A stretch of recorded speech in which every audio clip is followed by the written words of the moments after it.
Hey guys, welcome to another episode of Devos with B. It's your girl Bethany, and as always, I am super stoked to be here with y'all. Before I jump into our Devo, I just want to give y'all a few announcements. So, this Thursday we have Devoted. It's at 7 p.m. There's food, games, fellowship. It's really a great time. We've been studying the book of John and having really great conversations and prayer afterwards, and just diving deeper into the book and really just knowing it well. So you don't want to miss that. Make sure you invite your friends. It's a great time just for us to just have this community, especially at this age. So make sure you invite your friends to come out. Devoted is always on the second and fourth Thursdays of each month, so you can mark it on your calendar so you never forget when Devoted is occurring. On July 28th, we have our Devoted barbecue. This is on a Thursday. It's our fourth Thursday of the month. It's at 7 p.m. Again, this is a really great event to invite friends out. There's lawn games, there's food, there's music. It's really a blast. We've been doing it for the last few years, and it's so much fun. We always have a great time. So make sure you invite your friends to that. You don't want to miss our Devoted barbecue. On July 30th, that's a Saturday, we have the Devoted beach outing, and that is so much fun. If you like the beach, it's just a great way to meet new people within our Devoted fam, and it's a lot of fun just hanging out, spending a day at the beach, soaking up the sun. So if you're a beach person, this is the event for you. More details on time and location will come out closer to the date, so make sure that you're just keeping an eye out for those things. If you aren't following any of our social media platforms, we have quite a few. We have the YouTube channel. We also have an Instagram. We have a Facebook. We have a Devoted group chat on our Grace Chapel of Bedminster app that you can download. And we have remind texts. So like, share, subscribe to the ones that work best for you. This is just a great way to stay connected within Devoted, know what's happening event-wise throughout the week or in the month, and just make sure that you're staying connected. So make sure you follow or like those different platforms. We have, if you're looking for a church home, we would love to have you. We are Grace Chapel. We are located in Bedminster, New Jersey. We have services at 10 a.m. We have live stream and in person, and after service we have bagels and coffee. This is just an awesome way to get to know the Grace fam and Grace community. If you're already plugged into the Grace and want to serve or just get plugged in even deeper, contact the church. There are so many ways to get plugged in, between Bible studies, outside of Devoted, but also just to serve. So if you contact the church, they'll point you to the right people so that you can get plugged in. That's all I have for announcements for this week. So we're going to jump into the Devo part. So last week I talked about Moses. This week I'm going to talk about Moses again. Just something that God kind of like revealed and places that's on my heart when I was doing my personal Devos, that I was like, I just want to share this with everyone else because it's just fun and really cool. So this week I've been in chapters 13 and 14 of Moses, and I've been really enjoying reading Moses kind of in this new light. But yeah, I want to share it with y'all. So to give you some context, 13 and 14 are kind of about the them leaving. So at this point, Pharaoh let them go. This is after all the plagues and everything, and so they're going. God's leading them now. They could have went the easy route through through the land where the Philistines were, but God took them a different way that was more complicated and longer. And at that point, God hardened Pharaoh's heart again, and the Egyptians and Pharaoh are coming to attack the Israelites. And so the Israelites now see the Egyptians coming, and it says that they like go into fear. They're upset, they're angry, and they're basically complaining to Moses, like, we should have just stayed in Egypt as slaves. We would have been better off than to die now. And Moses' response is essentially like, have no fear. Like, God's with us. He'll like protect us. And just like have faith, essentially. And so God tells them to raise a staff and by the Red Sea. It parts the Red Sea. They're walking through the Red Sea, and God like tells them he's gonna protect them, and he shuts the sea and kills the Egyptians and protects them, and the Israelites are glad and happy that they're safe and they're okay. And as I'm reading that's just like a brief synopsis. Obviously, read the chapters, but I'm reading this and I'm like getting annoyed, right? Because prior to that was the plagues, and the first 3 plagues, I think 3 or 4 plagues, they affected the Israelites, and the Israelites were upset about it. And then afterwards, it just affected the Egyptians, and then they were okay, and they were believing in God, and having their faith was being built. And so I was just like getting annoyed with the Israelites, because they were excited to leave. They're seeing God's hand, and then this happens. This complicated situation happens, or what seems complicated happens, and God, or the Israelites, are like getting upset. They're having fear immediately. Like, they just like, it's like a light switch. They just like immediately just get upset, and they're like, we should have just stayed in Egypt.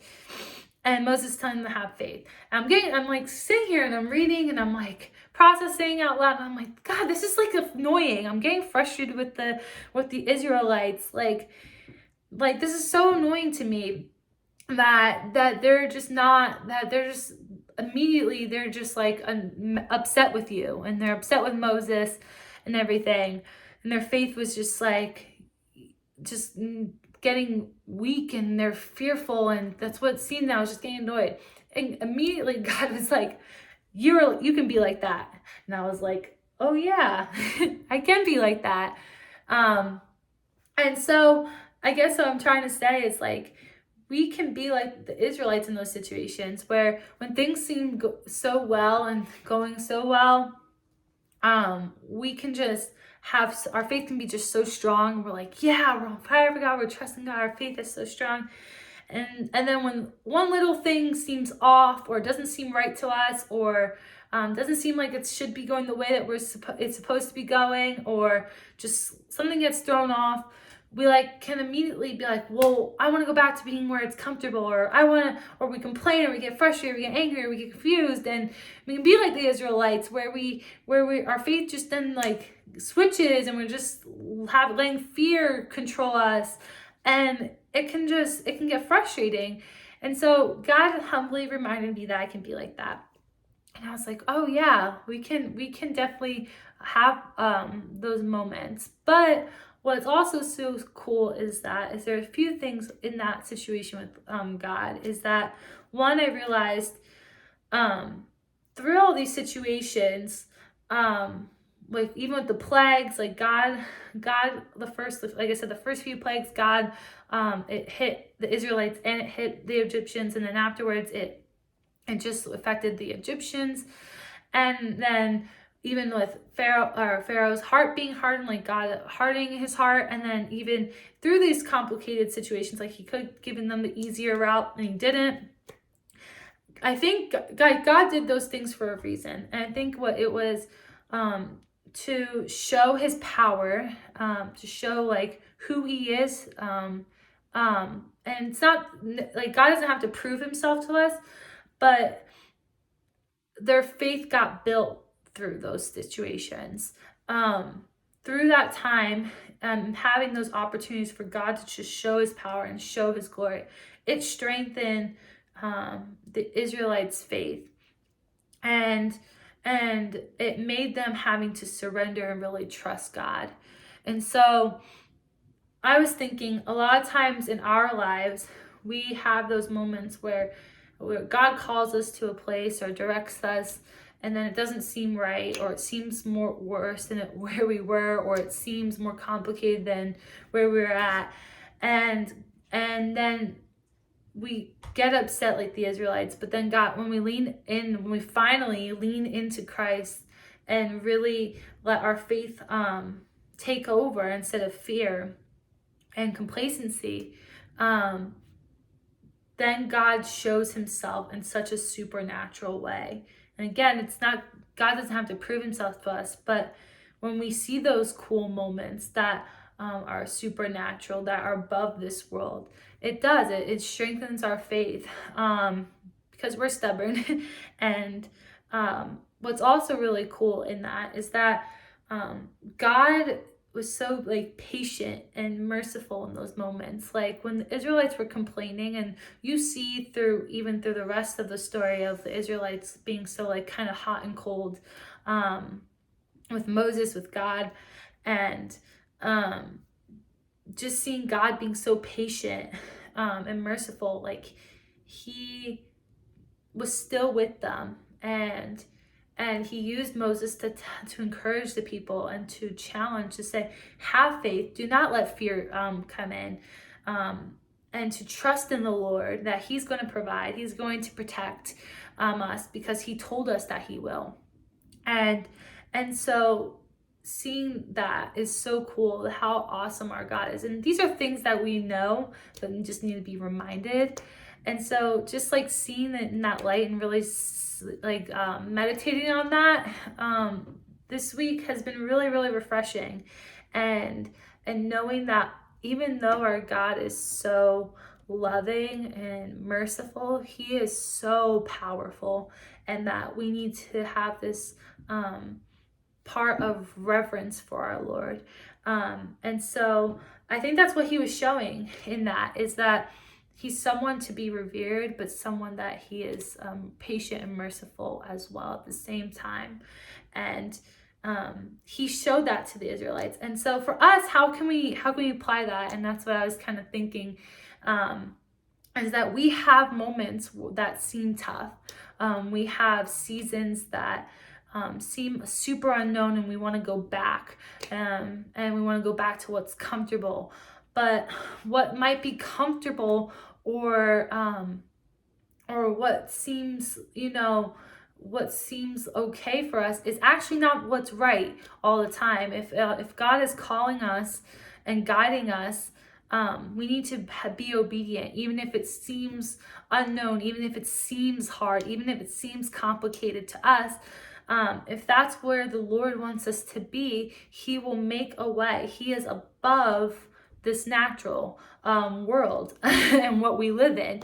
And so what seems impossible, he can make possible. And what seems complicated, he's above that, and he's seeing what's simple in that, and he makes it simple. And so that's what's so cool. And so that, and I know this might, it's easier said than done, but in those times, we all have seasons, or we have areas in our life that right now we're acting as the Israelites in that situation. And I just challenge us that this week we really lean into our faith, and to really pray against fear, to really pray against complacency and comfortability, and to allow the Lord to just work in a supernatural way that is so powerful, and to let him show his glory and his power, because when he does, it strengthens our faith and takes us to a new place in our faith, in our walk with Christ. And so that's what I got so excited when reading this, that there was like so many different elements in those two chapters, with the Israelites and what God was doing in that, and what God was showing and seeing, or showing himself into the Israelites, and why he did the things that he did. And like I said, it didn't, when you're, they're like so zoomed in, but when you zoom out and see the bigger picture and all these little elements, it's like, whoa, God, like you are so present and you are so there, and you are way above all of the complicatedness that we see or we think we know and understand. You're above all of that, and God, you are so mighty and you are so powerful. And even in your mercy and your grace and your love, Lord, you are someone to be revered, and just to take a moment and to appreciate and be in awe of who you are. And so, like I said, I want to challenge y'all this week. Meditate. Are you in a season that is hard? Are you in a season that might seem like where the Israelites are at? Is there an area in your life that you're acting like the Israelites right now, where you're angry and confused and don't know what's going on, or you're losing faith, or you're letting fear sink in? And how can you this week really lean into your faith so that fear can be diminished, and that you can see God's glory in that season or in that area of life? So I hope this encourages and challenges y'all. I love y'all. I hope to see you at these different events and things that are happening this month. I love y'all. Peace and blessings. Bye, guys.